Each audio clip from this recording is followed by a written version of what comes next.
Hello, I'm Stephanie.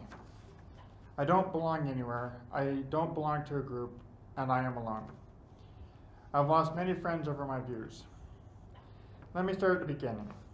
I'm a trans woman, a survivor, an activist, a lesbian, and an egalitarian.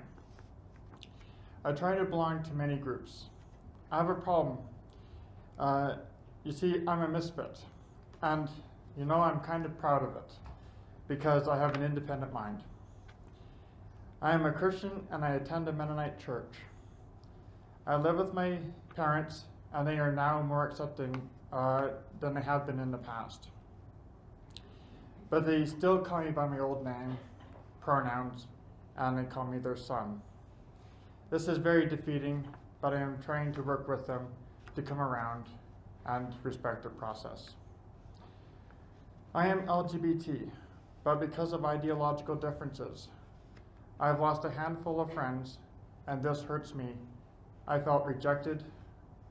I felt like I wasn't allowed to have a voice because of my views.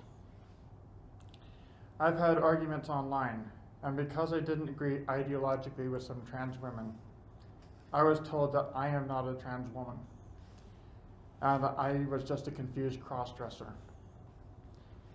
After all I've been through, this was a slap in the face to deny me over something small. These interactions have made me hesitant to share my other views. Another thing I struggle with happened when I was an infant. Something happened to me that I did not consent to, that will forever decrease my sexual pleasure, both pre and post sex reassignment surgery.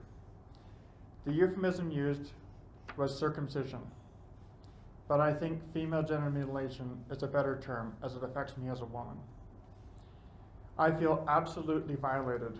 I fear that this will impact me sexually today and in the future. I'm angry about this, and yet many are upset when I talk about this. I lost my best friend in January over this topic.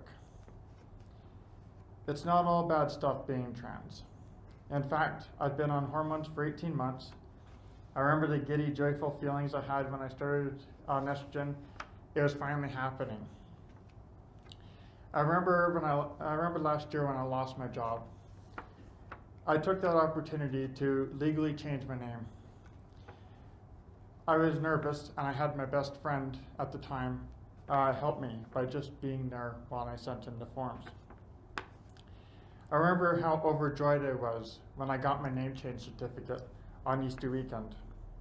On that Sunday, I kept hearing my pastor talking about new life that we have, and for me that had two meanings. I remember changing my gender marker on my birth certificate and my other government issued ID, and every one was a victory I wanted to celebrate. I love seeing my bank send mail to Stephanie, and in a way, I died and found new life.